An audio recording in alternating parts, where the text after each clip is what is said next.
There's a financial weapon more powerful than any army, more destructive than any war, and it's being used right now to control entire nations, not with tanks or missiles, with debt, invisible chains that bind governments, dictate policies, and decide the fate of billions of people. And the institution wielding this weapon operates in plain sight, disguised as a helpful organization, while quietly building an empire of economic control that spans the globe. This is the story of the most sophisticated debt trap ever created, a network so powerful that presidents bow to it, so influential that economies collapse at its command, and so secretive that most people have no idea it even exists. Because what you're about to discover isn't taught in economics classes, it's not discussed in mainstream media, and the people who benefit from it work very hard to keep it that way. This is the story of the debt empire. And once you understand how it works, you'll see that your country's sovereignty, your economic freedom, and your financial future are all illusions, controlled by an organization that answers to no one, follows its own rules, and has turned debt into the ultimate tool of domination. Let's start with a name, the International Monetary Fund, the IMF. 3 letters that sound boring, bureaucratic, technical. An international organization that helps countries with financial problems, right? That's the story they tell. But here's the truth.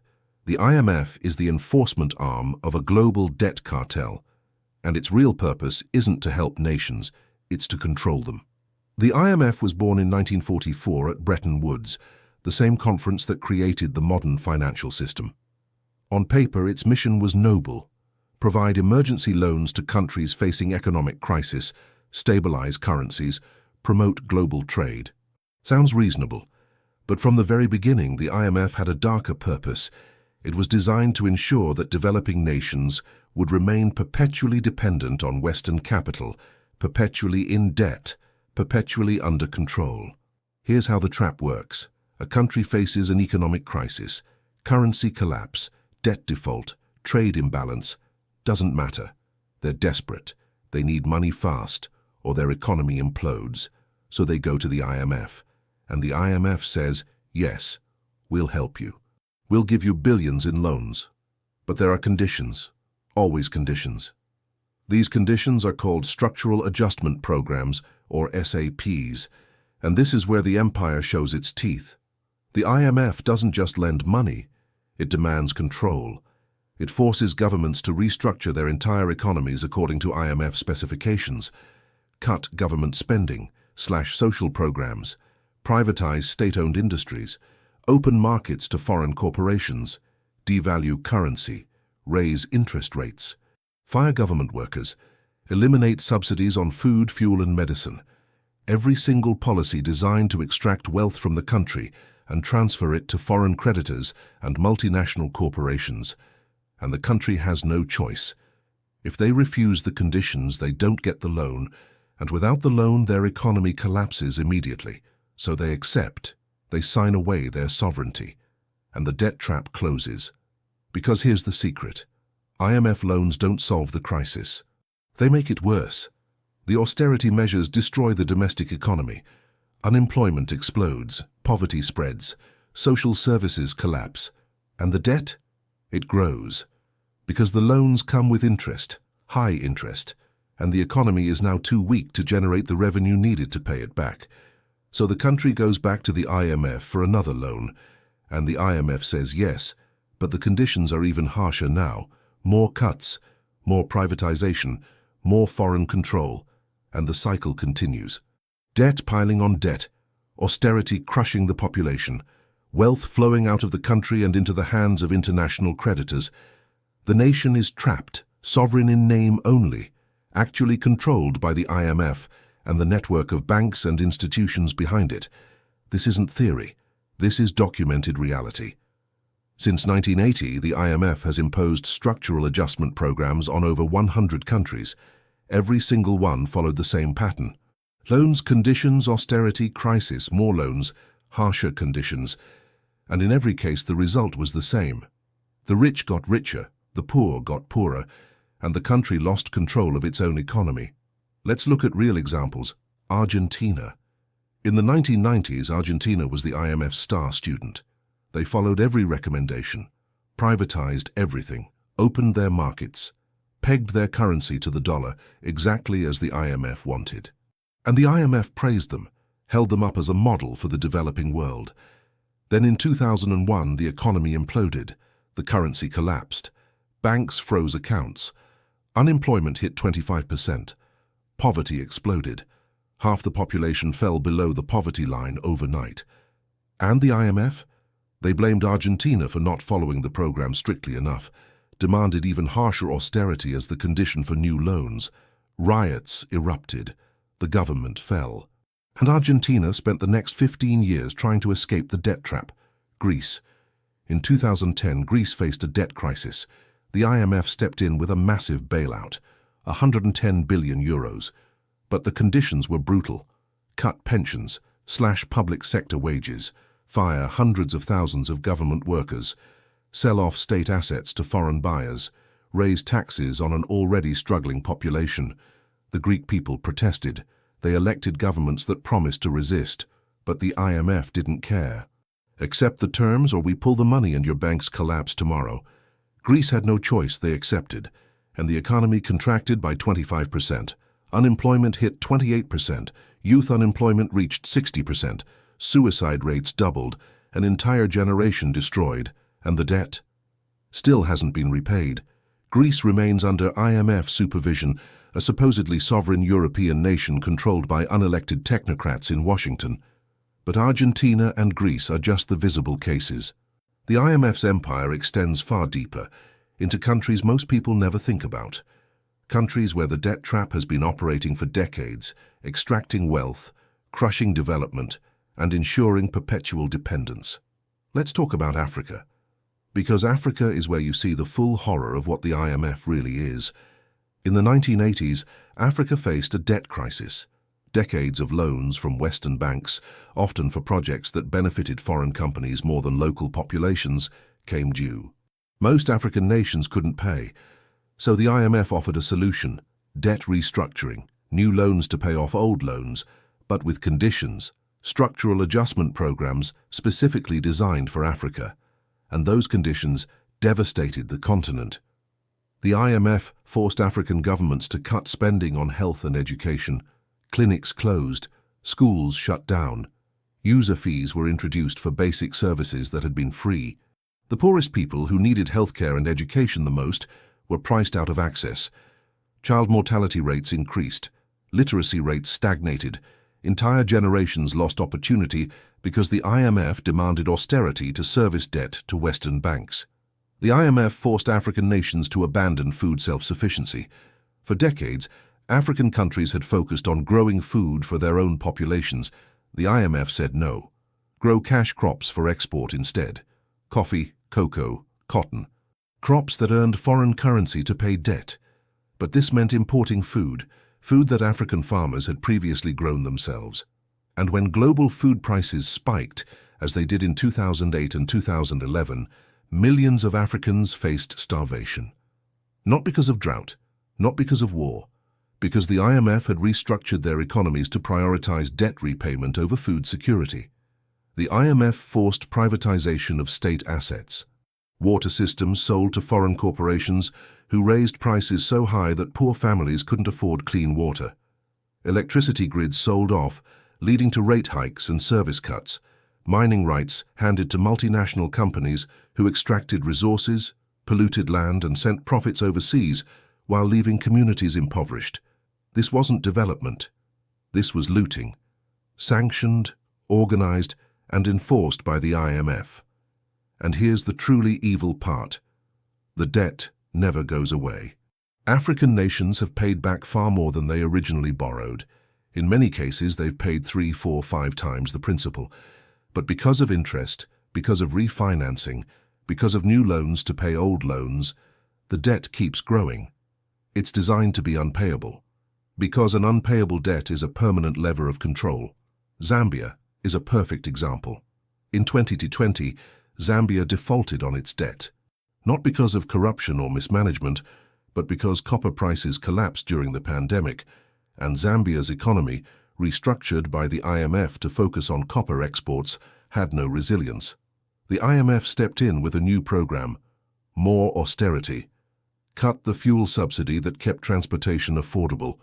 The result? Fuel prices doubled overnight. Food prices skyrocketed because everything in Zambia is transported by truck. Inflation exploded, and the poorest Zambians, already struggling, were pushed into absolute poverty, all to service debt to foreign creditors. Now let's talk about who really controls the IMF, because this is where the debt empire reveals its true nature. The IMF is supposed to be an international organization representing all member countries, but that's a lie. The IMF is controlled by the United States and a handful of Western European nations. How? Through voting power. At the IMF, voting power is determined by financial contribution.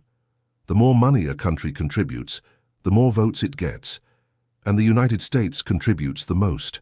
The US has veto power over major IMF decisions. No significant policy can pass without American approval. Europe, through a collection of seats held by Britain, France, Germany, and others, controls another massive block of votes. Together, the US and Europe control the IMF absolutely. They decide who gets loans. They set the conditions. They determine policy. And they use this power to serve their own interests. Developing nations, the countries that actually need IMF loans, have almost no voice. African nations combined have less voting power than Belgium. Latin America has less power than the Netherlands.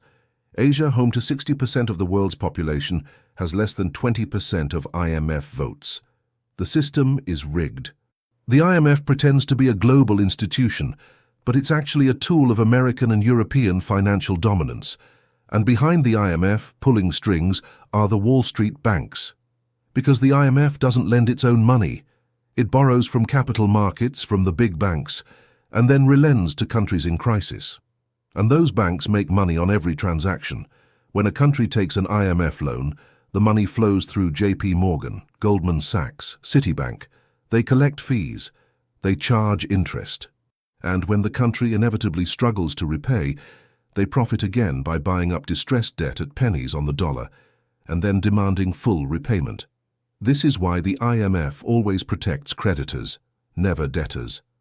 When Argentina wanted to restructure its debt in the 2000s, to negotiate lower payments it could actually afford, the IMF opposed it.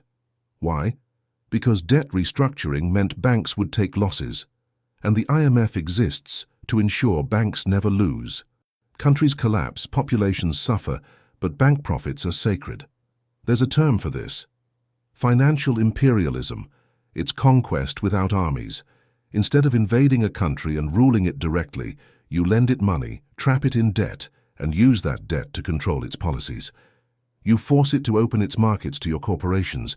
You force it to sell its resources cheaply. You force it to prioritize debt repayment over its own people's welfare. The country remains technically independent. It has a flag, a government, a seat at the United Nations. But real power, real sovereignty is gone. The IMF holds it now. Let's talk about Sri Lanka, because what happened there in 2022 is a perfect case study of how the debt empire operates in real time. Sri Lanka isn't some far-off place you've never heard of. It's a nation of 22 million people, an island with a relatively developed economy, high literacy, decent healthcare. Not a failed state, not a war zone. Just a normal developing country. And the debt network destroyed it in months. Here's what happened. For years, Sri Lanka borrowed heavily. Infrastructure projects, development loans, bond issuances in international markets. Much of this debt came with high interest rates from private creditors and foreign governments. By 2020, Sri Lanka owed over $50 billion, manageable if the economy stayed strong. But then COVID hit. Tourism, a major source of foreign currency, collapsed. Remittances from Sri Lankans working abroad dried up, and the government made a catastrophic decision. They cut taxes to stimulate the economy, but this destroyed government revenue right when they needed it most. By 2022, Sri Lanka couldn't pay its debts. Foreign currency reserves were nearly empty. The government couldn't import fuel, food, or medicine. Gas stations ran dry. Hospitals ran out of supplies. Power cuts lasted 13 hours a day. Food prices doubled, then tripled. People were starving. And the government, desperate, turned to the IMF. The IMF's response: "We'll help, but first you need to default on your debt to private creditors, restructure everything, cut spending massively, raise taxes, devalue your currency, remove fuel and food subsidies. Let prices rise to market levels no matter how much people suffer. Only then will we give you a loan." Sri Lanka had no choice. They did it. Defaulted for the first time in history, and the country exploded. Massive protests. The president fled the country. The government collapsed. And today Sri Lanka is trapped in an IMF program that demands austerity while the population struggles to eat. But here's the part they don't tell you. The debt that destroyed Sri Lanka wasn't just from the IMF or Western banks. A huge chunk came from China. Through the Belt and Road Initiative, China lent billions for infrastructure projects. A massive port in Hambantota, highways, power plants. Projects that looked like development, but were actually debt traps. And when Sri Lanka couldn't repay, China took control. The Hambantota port, built with Chinese loans, is now leased to a Chinese company for 99 years. China owns it. Sri Lankan sovereignty signed away as payment for debt. This is the new model. China learned from the IMF. Why invade when you can lend? Why fight wars when you can offer infrastructure loans that countries can't refuse and can't repay? Belt and Road isn't charity. It's empire building through debt. And it's working.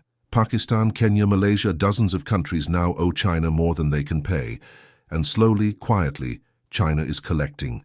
Ports, mines, land, control, not through war, through loans. But let's not pretend the West is any better.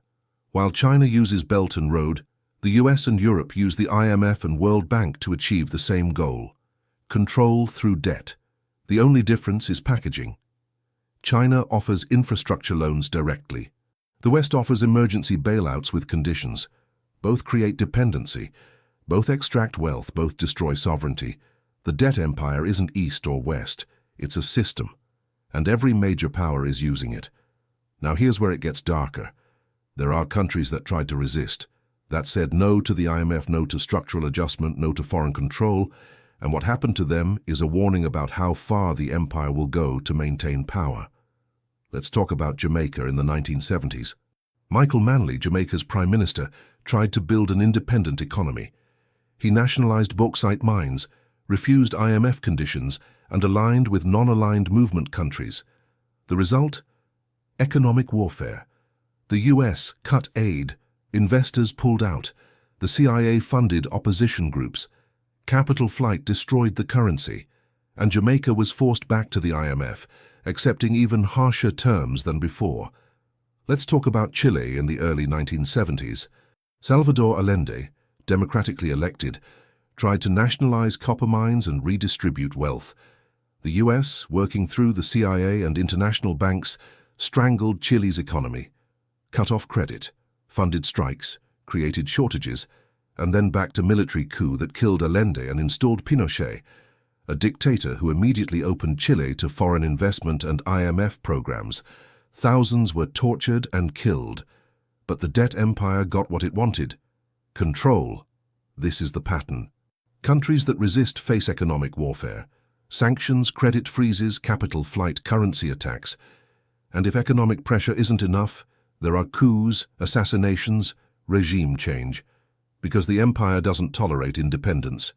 Debt is control, and control must be maintained. So where does this leave us in 2025? The debt empire is stronger than ever. Global debt has exploded to over $300 trillion. That's 3 times global GDP. Every nation, developed and developing, is drowning in debt. And the control mechanisms are tightening. The IMF is expanding its reach. Climate loans, pandemic loans, digital currency programs. Every crisis is an opportunity to extend control. And countries have no choice but to accept, because the alternative is collapse. But something is shifting. For the first time in decades, nations are trying to break free. The BRICS countries, Brazil, Russia, India, China, South Africa, are building alternative systems. New development banks, trade agreements that bypass the dollar, currency swap arrangements that don't require IMF approval. They're trying to create a parallel financial system outside Western control. And more countries are joining. Argentina, Egypt, Ethiopia, Iran. Over 40 nations have expressed interest. Will it work? Maybe. But the debt empire won't give up without a fight. Because if developing nations can access capital without going through the IMF, if they can trade without using dollars, if they can build infrastructure without Western loans, then the whole system of control collapses. The empire loses its power, and that's unacceptable to the people who benefit from it. Here's what you need to understand. The debt system isn't broken. It's working exactly as designed. It was never meant to help nations develop. It was meant to control them, to extract wealth, to maintain dominance. Every loan is a chain, every structural adjustment program is a surrender of sovereignty, and every country trapped in the system is a colony in all but name. The IMF will tell you they're helping. They'll show you statistics about GDP growth, about stabilized currencies. But look at the reality. Look at the poverty. Look at the inequality. Look at the desperation in countries that have been under IMF programs for decades. Greece, Argentina, Jamaica, Zambia, Pakistan, Egypt. Are they better off? Are their people prospering? Or are they trapped in cycles of debt, austerity, and foreign control? And here's the part that should terrify you. This system is coming for everyone. It's not just developing nations anymore. Look at what happened to Greece, a supposedly advanced European nation, treated like a third-world colony. Look at the debt levels in the United States, Europe, Japan. Look at how governments are cutting services, raising taxes, selling off public assets. The same IMF playbook applied everywhere. Because when you owe money, you're not free, you're controlled. And the people you owe, they make the rules. The wealthiest people in the world understand this. They don't hold cash, they hold hard assets. Land, gold, resources, things that can't be printed, things that hold value when currencies collapse and debts default. They know paper promises are worthless. They know the debt system is unsustainable. And they're positioning themselves to survive what comes next. Because here's the truth they don't want you to understand. Debt is slavery, not metaphorically, literally. When a nation owes more than it can pay, it loses control of its destiny. Creditors decide policy, foreign institutions dictate budgets, and the people, the citizens who never agreed to these loans, who never benefited from them, are forced to pay through austerity, unemployment, and poverty. This is the secret debt network that controls nations. It operates through the IMF, the World Bank, the Paris Club of Creditors, the credit rating agencies, the Wall Street banks. It uses loans as leverage, debt as chains, and crisis as opportunity. It convinces desperate nations that there's no alternative, that they must accept the terms or face collapse. And once trapped, escape is nearly impossible. But the empire has a weakness. It requires belief. It requires nations to believe the debt must be repaid, that the rules must be followed, that there's no alternative, but there is. Nations can default. They can refuse to pay. They can tell the creditors no. And history shows that when they do, when they prioritize their people over foreign banks, they recover faster and stronger than those who accept endless austerity. Iceland did this in 2008. When their banks collapsed, the IMF and EU demanded that Icelandic taxpayers bail out foreign creditors. The Icelandic people said no. They held a referendum, rejected the bailout, let the banks fail. And within 5 years, Iceland's economy recovered completely. No IMF program, no austerity, just democracy and sovereignty. Argentina did this in the 2000s. After their catastrophic collapse, they eventually told creditors they would only pay what they could afford, restructured debt on their terms. The IMF and banks screamed, called them irresponsible, threatened them with permanent exclusion from capital markets. But Argentina recovered, and they proved that default isn't death. Sometimes it's liberation. The debt empire wants you to believe that nations have no choice. That debt must be honored no matter the cost. That sovereignty is less important than creditworthiness, but that's a lie designed to keep the system running, to keep wealth flowing from poor nations to rich creditors, to keep control in the hands of unelected institutions. The secret isn't that debt controls nations. The secret is that nations allow it to. The chains are real, but they can be broken. The system is powerful, but it's not invincible. And the more people understand how it works, the more they see the trap for what it is, the harder it becomes to maintain. So here's what you should take from this. First, understand that the IMF is not a charity. It's a control mechanism. Its loans come with conditions designed to benefit creditors, not debtors. Second, recognize that debt is being used as a weapon, not just against developing nations, but increasingly against everyone. Third, know that the system is unsustainable. Global debt can never be repaid. Eventually it will collapse. And when it does, the nations that prioritize their people over foreign creditors will survive. Those that didn't, won't. The secret debt network that controls nations is real. It operates through institutions that sound boring and technical. But behind the bureaucracy is raw power. The power to destroy economies, topple governments, and condemn millions to poverty. And it's been operating for 80 years, hidden in plain sight, while extracting trillions from the poorest nations on earth. You were never meant to understand this. You were meant to believe that debt is normal, that nations must borrow, that the IMF helps. But now you know the truth, and the truth is simple. Debt is control, and those who control the debt control the world, until nations choose freedom over credit, sovereignty over loans, and their people over foreign banks. History shows us the pattern. Empires built on debt always collapse, and when they do, the nations that broke free early are the ones that survive. If this opened your eyes, subscribe, because the system depends on you not knowing. And knowledge, real knowledge about how power actually works, that's the first step toward breaking the chains.